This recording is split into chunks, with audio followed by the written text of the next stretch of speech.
Assalamualaikum warahmatullahi wabarakatuh. Bismillahirrahmanirrahim. Alhamdulillahirabbil alamin. Wassalatu wassalamu ala asrofil anbiya'i wal mursalin sayyidina wa habibina wa syafi'ina wa maulana Muhammadin wa alihi wa ashabihi ajma'in, amma ba'du. Saya ingin sampaikan kepada seluruh keluarga besar Nahdlatul Ulama, ya ayyuhan nahdawiyun idza huyyitum bi tahiyyatin fahayyu bi ahsana minha aw rudduha. Insyaallah Nahdlatul Ulama juga tidak akan pernah jauh-jauh dari Insinyur Haji Joko Widodo.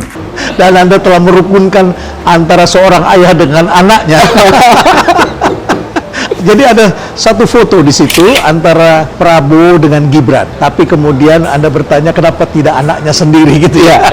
Dan itu merekatkan bapak dengan anak nampaknya. Apa yang menarik dari cerita itu sebetulnya? Ya, kalau saya sebenarnya waktu itu ada postingan dari salah satu akun ya yang memposting kenapa sih kok pakai Gibran gitu, anaknya orang, partainya beda gitu. Ya akhirnya saya komentar, iya kenapa kok tidak anaknya sendiri yang dipamerin gitu. Saya tampilkan foto di situ. Saya pikir ini komentar-komentar biasa tadinya, tapi ketika melihat pergerakan engagementnya Prof, waduh kok ini kencang sekali sih. Barulah kemudian ada komentar dari Gibran waktu itu, habis itu Dhanil juga, dan heboh juga pas saya googling nama saya sendiri, sudah banyak sekali berita yang ini ada apa ini. Saya benar-benar seperti in the middle of nowhere gitu ya ketika itu. Tapi ya permintaan saya itu memang ya menurut saya sih alami aja sih. Alamiah ya? Saya nggak ada pikiran apa-apa, justru kemudian respon-respon dari publik yang mengatakan, ya termasuk Gibran waktu itu ngomong, nggak gitu cara mainnya. Loh, apa cara main apa? Ya saya nggak tahulah interpretasi orang itu, mereka punya hak. Tapi ya saya kira pada akhirnya memang Pak Prabowo kan tokoh publik dan dia menjadi capres. Kalau suatu saat menjadi presiden misalnya, ya mau tidak mau kan harus menampilkan orang-orang yang berada di belakang dia, anaknya, keluarganya, kan harus. Dan rakyat itu berhak untuk melihat itu. Ya, dan dia menampilkan anaknya presiden. Anaknya presiden. Harusnya anaknya sendiri, Anda berpikir begitu. Iya. Kenapa tidak anaknya sendiri? Bukan anak orang lain. Dan itu kemudian melesat dari pembicaraan. Dan setelah itu kita menyaksikan ada foto, ada video Pak Prabowo dengan Didit, putranya. Setelah itu malah muncul mereka berdua bersama dalam masyarakat. Apa yang Anda kemudian simpulkan dari itu? Ya mungkin timbul kesadaran kognitif bahwa memang ini satu keniscayaan. Tidak mungkin Pak Prabowo harus menjadi solo show, menjadi lone ranger di depan publik, seolah-olah dia tidak punya siapa-siapa di belakangnya. Kan nggak boleh juga. Ini soal capres, bukan pemilihan lurah ini. Tapi Anda sempat terkejut ya ketika sambutannya kok jadi ramai, padahal saya pikir ini komentar biasa saja begitu ya. Saya sempat bertanya dan waktu itu saya merespon cuitannya Dhanil Azhar. Saya bilang, ada apa sih gitu? Kok sesuatu yang sederhana seperti ini kok kesannya heboh banget? Karena semua ditafsirkan dalam bahasa politik.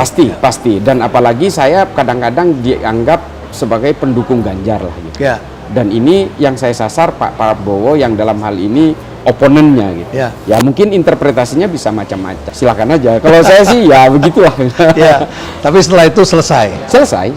Ya, begitu. Baik. Ada hal yang menarik juga yang perlu ditanyakan karena publik yang bertanya kepada kami dan kami harus mencari siapa yang bisa menerjemahkan ini. Yang bisa menjawab ini katanya adalah Cak Islah. Jadi belum lama ini Cak Imin datang ke kantor PKS bersama dengan Anies dan kemudian ada pemandangan yang menarik. Ya, di situ kami melihat barangkali ini untuk pertama kalinya bagi publik melihat ada orang PKS memimpin menyanyikan lagunya NU, Yalal Watal. Tiba-tiba itu bergema di sana dan orang PKS juga bisa menyanyikan Yalal Waton di sana. Ya, apa pendapat Anda? Ya itulah politik. Kalau saya sih, it's all about politics. Jadi buat kami dari dulu itu, saya sebagai seorang Nahdien dan bukan juga pengurus PBNU, tapi saya seorang Nahdien biasa. Lahir udah NU saya. Kakek buyut saya semuanya sudah NU.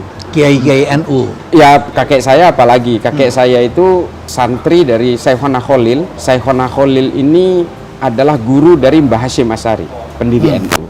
Kakek saya juga teman sekamar Kiai As'ad Sukorjo, Asadagus. Ini darah biru benar ini. Oh, enggak, saya bukan siapa-siapa, ini kakek saya. Artinya bagi saya pribadi sebagai seorang Nahdien, selama ini PKS ini justru antitesisnya dari NU. Dari NU.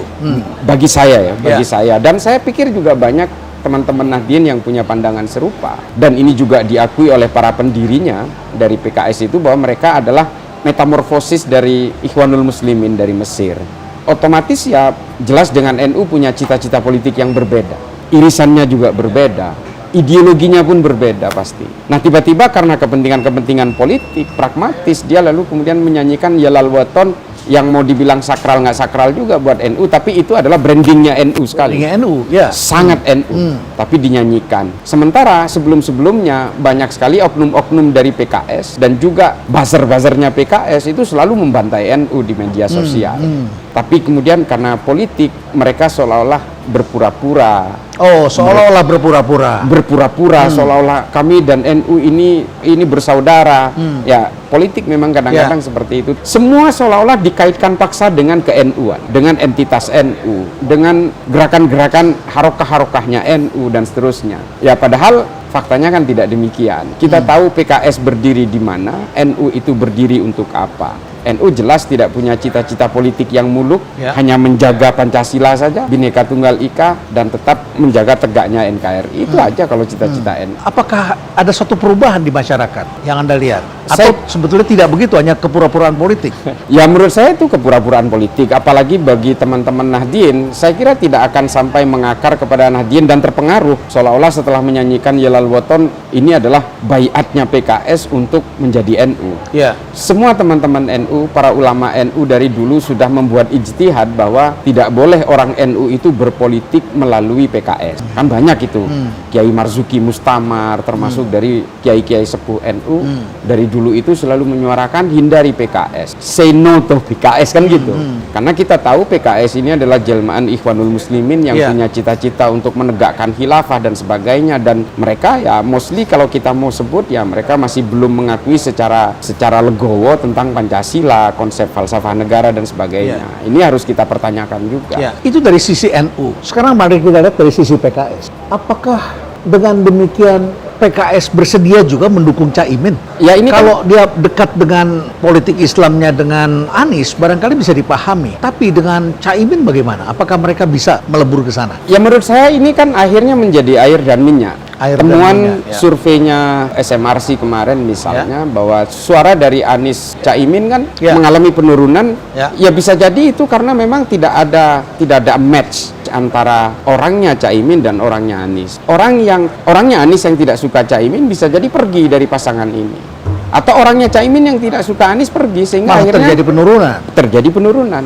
Menurut saya ini memang susah untuk Memang ada pertanyaan setelah deklarasi itu kok tidak naik suaranya Anies Imin. Ya. Ya, padahal banyak yang mengharapkan kok ada kontribusi dari PKS suaranya akan naik. Hasil pollingnya ternyata tidak demikian. Itu yang kita lihat ya. Ya. Ada satu survei yang menarik dari Pew Research menyebutkan bahwa hasil studi survei yang dilakukan oleh Pew Research itu menyebutkan 60% masyarakat Islam Indonesia itu setuju dengan negara berbasiskan syariah. Apa komentar Anda? Ya, saya terus terang masih kurang bisa memahami masalah ini ya, kredibilitas dari hasil surveinya Pew Research ini. 64% tepatnya. 64% ya, betul ya. Mengatakan bahwa orang Indonesia lebih setuju dengan penerapan hukum syariah. Ya kalau memang itu betul terjadi, meskipun saya meragukan juga, artinya akuntabilitas dari hasil survei ini, karena saya tidak meyakini itu. Kalau melihat electoral vote dari kekuatan kelompok-kelompok partai yang berbasis kanan, Islam kanan, hari ini kan memang menjadi minoritas Islam di dalam kanan, di dalam konfigurasi politik kita. Ya, betul. Artinya kalau melihat dari kondisi fakta politik hari ini, konfigurasi dari elektoral yang ada di Indonesia hari ini, seharusnya ini bertolak belakang dengan temuan Pew Research. Tapi kalaupun memang itu betul terjadi, artinya kita harus betul-betul bisa mengubah metodologi campaign kita terhadap kelompok-kelompok kekuatan sayap kanan atau ekstrim kanan. Selama ini mungkin pihak penegak hukum, termasuk lembaga-lembaga dan kementerian yang ada di negara kita itu kampanyenya lebih fokus kepada countering violent extremism, melawan kekerasan-kekerasan di dalam kekerasan dan ekstremisme. Lebih fokus kepada ke sana.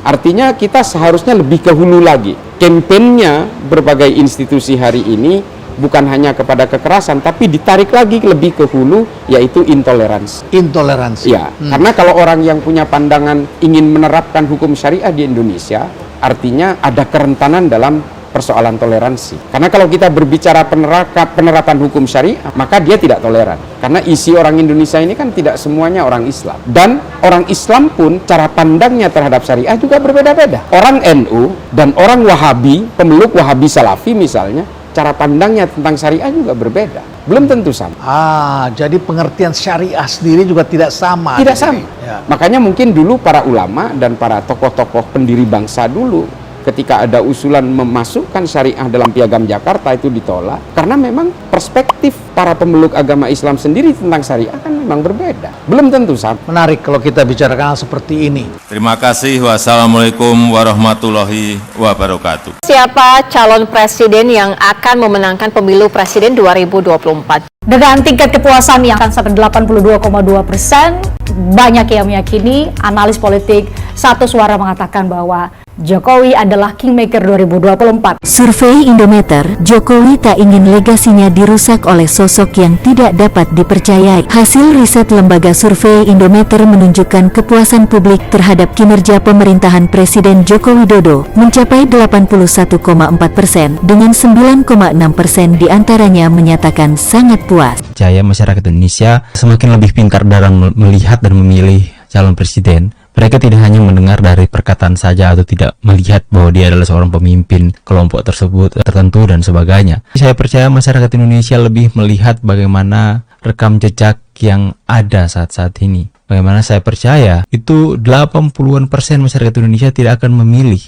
calon presiden yang didukung oleh kaum radikalisme ini. Karena takutnya jika mereka terpilih nanti, mereka bisa hadir kembali, FPI bisa mendapatkan izinnya kembali, HTI mendapatkan izinnya kembali. Kaum-kaum radikalisme yang benar-benar menggerogoti negeri ini, membuat negeri ini tidak bertumbuh, hanya berkutat dengan masalah pemahaman mereka yang ingin memaksakan kehendak mereka di negeri Indonesia tercinta ini dalam mengubah ideologi Pancasila dan menjadikan negeri ini negara khilafah. Itu benar-benar hanya membuat penghambat saja untuk negeri ini bisa maju. Makanya jangan salah pemimpin, jangan pilih pemimpin yang di belakangnya itu ada orang-orang radikalisme seperti itu. Merdeka! Tempat ini menjadi saksi bagaimana pidato Bung Karno selalu menggetarkan. Dedication of life disampaikan di sini, mengajarkan kita agar bisa mengabdi pada bangsa dan negara. Pak Jokowi mewujudkan itu. Infrastruktur yang hebat, IKN yang tidak hanya memindahkan tempat dan ibu kota, tapi membuka mindset, merubah mindset untuk menjadi negara maju, termasuk hilirisasi industri yang akhirnya kita diperhitungkan oleh dunia. Hari ini kita meneguhkan hati, bekerja keras dengan api semangat yang tak pernah padam, menangkan PDI Perjuangan dan calon presiden PDI Perjuangan Ganjar Pranowo. Siap! Siap! Siap! Seperti Mbak Puan tadi sampaikan, itu juga Bapak Ibu yang mesti kita pertahankan, kita lanjutkan. Namun itu tidak bisa terlaksana kalau kita tidak menang hat-trick besok pagi. Bapak Ibu, itu tidak akan terwujud kalau kita tidak kompak. Maka pesan Bu Mega kepada kita semuanya, agar kita bisa bersatu, kita berdiri seteguh karang yang tetap tegar dalam gempuran-gempuran ombak sekeras apapun. 2013 lalu, pemilihan Gubernur Jawa Tengah, PDI Perjuangan dan Ganjar Pranowo memenangkan itu. Dan itu di bawah pimpinan Pak Puan.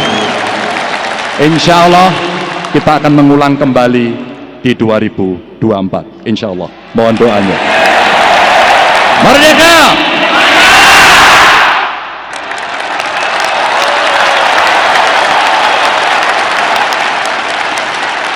Semoga Allah senantiasa menuntun kita di jalan yang diridhoinya. Aku qouli hadza, astaghfirullah li wa lakum. Wassalamualaikum warahmatullahi wabarakatuh. Terima kasih.